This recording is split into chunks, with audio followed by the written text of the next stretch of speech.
What is the Altcoin Bear Market Index? That's a great question, and today we're going to answer that in this video. It's about finding an edge. Okay, how do whales invest, right? People tend to think they make money just because they have money. But I've been watching this for about 5 years now with a couple of my partners, and we realized it's not just because they have money, they actually have an edge on how they look at investing. As a matter of fact, over those 5 years, we really began to focus on what is the whale's secret? How do they do it? And not surprisingly, we've determined that it's all about the math. What if I told you that our team cracked the code? We created an algorithm that identified the altcoins that whales are most likely to invest in going forward. Now I'm going to stop for a second and tell you right now, we're not here to sell you anything today, all right? We're just here to share information that we've learned and get your feedback on it as we work to try to continue to perfect it. There are 19 market indicators that go into this algorithm that we created that is designed around what we now know as the Altcoin Bear Market Index. All right, and what's interesting about it is the goal of it is designed to ultimately create a clear path to understand what's the lowest risk and the highest potential coins. The Altcoin Bear Market Index is determined purely on the algorithm. It's completely data-driven. The data is not manipulated, all right? And it really ultimately comes from those 19 market indicators I was talking about. So when you see the data that we put out, it's purely based on the math. So I thought, let's take a look at how the raw data works and how we post. And we're still working on our posting strategy and how to list everything. And we do have some things that are still a little bit confusing as we try to explain them, because we started off with the Altcoin Market Index, and that was working that was very effective. But then we had to make adjustments when the bear market came, because it does take it's different how you look at it, all right? So this right now is what we're focusing on, because we're in a bear market, and even though there's rallies, haven't returned to bull market, and we're not sure when that will happen. So we've made a post, okay, on the 28th of July listing our data. We actually listed, I think, our top 50 coins.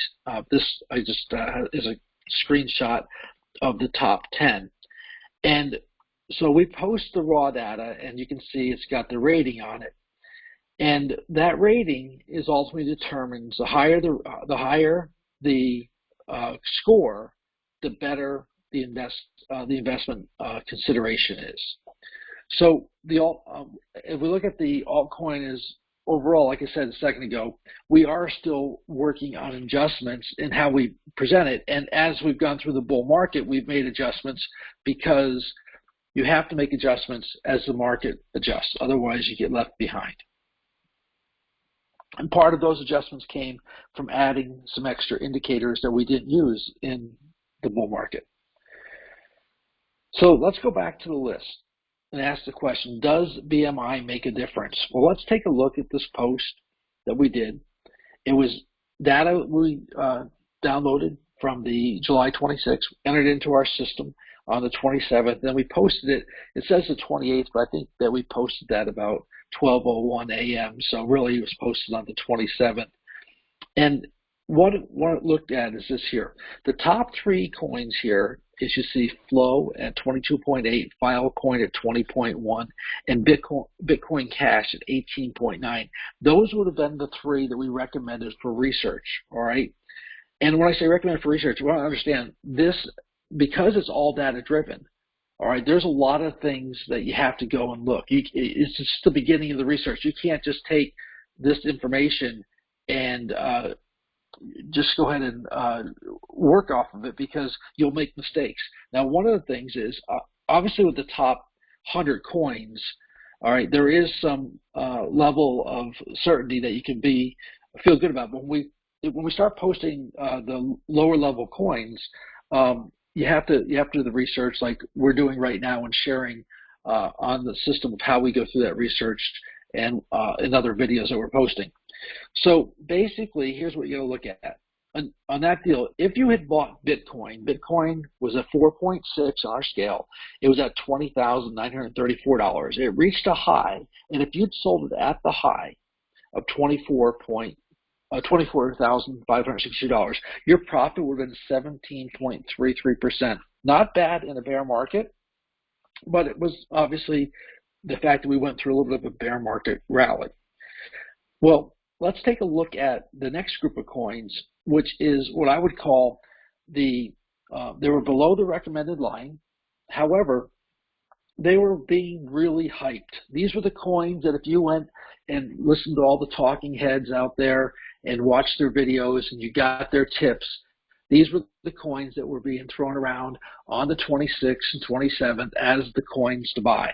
All right, SOL, Matic, Shiba, and ETH. All right, these were all projected. And you know what? Those projections were all pretty good. Look, they had an average profit of 25.58%, okay, which is significantly higher than what the Bitcoin profit was at 17.33. So those were, in essence, good recommendations. And hats off to the guys for doing that. However, the question is, do you want good or do you want great? Well, let's take a look at the three coins that we recommended as the ones to research that were the top of the flow. Well, first of all, we had Filecoin. Well, Filecoin was sitting at $5.29. It reached a high of $11.17, and it realized 111% profit. Flow, again, $1.56, went up to $2.93, 87.68% profit. Now, you notice that Bitcoin Cash here at 18.9, it only had a 37.83, which is a lot closer to the coins in the other group. I would suggest that probably the reason that it was sitting at 37.83% is because I don't think the whales touched Bitcoin Cash. I think they thought that Bitcoin was a little bit weaker. Okay, and so therefore they left Bitcoin Cash alone, at least on most of them. But obviously the first two, Filecoin and Flow, were not driven by standard market conditions. You don't get that kind of turnaround that quickly by standard market conditions. So therefore, that's where we see the whales come in and do it. But look at this here. The profit, 78.9% profit, more than triple the hype coins and more than quadrupled Bitcoin, basically just off of these indicators. Now, this is not some sort of a once-in-a-lifetime thing. This is what we consistently see with the bear market index, all right? So what does that mean in dollars? It means that if you'd invested $10,000, your profit in Bitcoin would have been $1,733. Your profit in the hype coins would have been $2,800, and your profit from the ABMI recommendations would have been $7,888.95. I think when you look at that, you can see how big of a difference that is, and you can also see that it is how the whales ultimately make their money, because they're able to move it around, move in and out, but they're not picking random coins. That's what you need to hear from this. They are picking coins that they've identified, and we believe that the bear market index actually identifies those coins and gives people a chance to get in before it's too late, or before the market rises. So the altcoin bear market is not financial advice, guys. We're not here to tell you how to invest or recommend what to purchase. We recommend what to research, okay? And you should always do your own research. We don't consider, as far as the rankings, right, it does not consider breaking news. It does not consider all kinds of stability like funding and utility. It does not include industry type or trend. It doesn't include general investor enthusiasm. And it does not include what we call the talking heads. Okay, those are the guys you get the tips from, and those influencers out there telling you what to buy. It doesn't include any of those factors. It merely includes just the raw data to give you the information. So what we're going to do here is we have future videos we're bringing out. Those walk through the process after you have the ABMI. What do you do? Well, these are things the ways you can learn to do your investing and do your research to your investing, and we're going to show you how to do it. Remember, you can increase your potential for success with tools, because tools will make you a better investor, but tips will leave you chasing your tail. Thank you for joining me.